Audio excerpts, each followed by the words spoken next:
Mauricio, usted como amante de la música, ¿qué opina del boom de la salsa en los años 60 y 70? Y si le gustó, ¿cuál fue su favorito?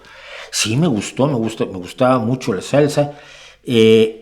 Muchas veces me parecía letrísticamente muy vacía, y yo creo que una canción es letra y música. Y letrísticamente pues era muy repetitiva, eran canciones de amor, básicamente, ¿no? Canciones muy sosas desde el punto de vista letrístico, con algunas excepciones. Y una de las excepciones era una de las bandas que más me gustó toda la vida, que fue la Sonora Ponceña de Papo Luca.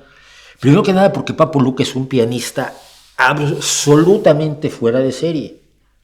Es decir, dormido toca más que el 99% de los pianistas de este mundo. Estudió piano clásico, le estudió piano de jazz y luego se dedicó al merengue, fundamentalmente porque la Sonora Ponceña es un grupo de merengue básicamente, pero se inscribe dentro de la salsa. Entonces él, por ejemplo, llevó a la salsa canciones de Pablo Milanés o de Silvio Rodríguez que le daban otro sabor a la salsa, ¿no? Papo Luca, la Sonora Ponceña es uno de los grupos que más me gustó, obviamente Celia Cruz era una voz privilegiada, la pude ver en vivo 2 veces, porque en México se hacía un festival internacional del Caribe, y yo fui por la jornada, 2 veces como enviado especial a cubrir el Festival Internacional del Caribe que se celebraba en la isla, en Cozumel, Chetumal.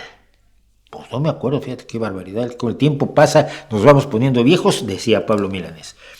Entonces escuché a Oscar de León, escuché a unos grupos garífunas de las Antillas holandesas maravillosos. Los garífunas tienen una vida musical extraordinaria. Los garífunas es una etnia de las Antillas holandesas, de donde viene la familia Laboriel, que fue a dar a México con 2 grandes cantantes, Johnny Laboriel y Ela Laboriel.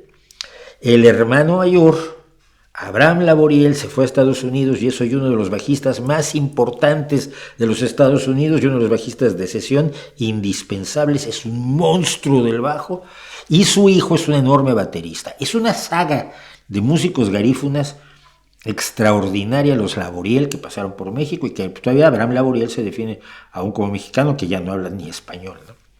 Entonces, sí, fui un amante de la salsa, y recuerdo, y he contado aquí la historia, como en Nueva York, cuando fui a trabajar con una empresa mexicana que fue a hacer unos trabajos a Nueva York, y no les caíamos bien a los puertorriqueños del departamento de diseño, hasta que un día nos encerramos con ellos y dijimos, ¿qué te pasa?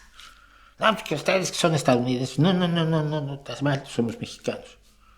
Ah, bueno, todos son amigos, entonces empezaron a llevar a comer a sitios puertorriqueños de Nueva York, o neoyorriqueños, y uno de ellos, Tony, me regaló Siembra, el legendario disco de Willy Colón y el cantante y compositor que ahora se me olvida, el panameño.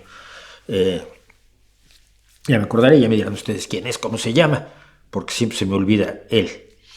Pero Siembra me pareció un disco fenomenal, hay muchas cosas de Fania All Stars que me gustaron muchísimo, pero era una música que al no ser demasiado profunda, Siembra es una excepción, por supuesto, Rubén Blades y Willy Colón, Rubén Blades, ya me acordé. Siembra es absolutamente diferente en ese sentido, pero por eso me quedé con que la salsa está bien para oírla y para bailar un rato, pero poco más, ¿no?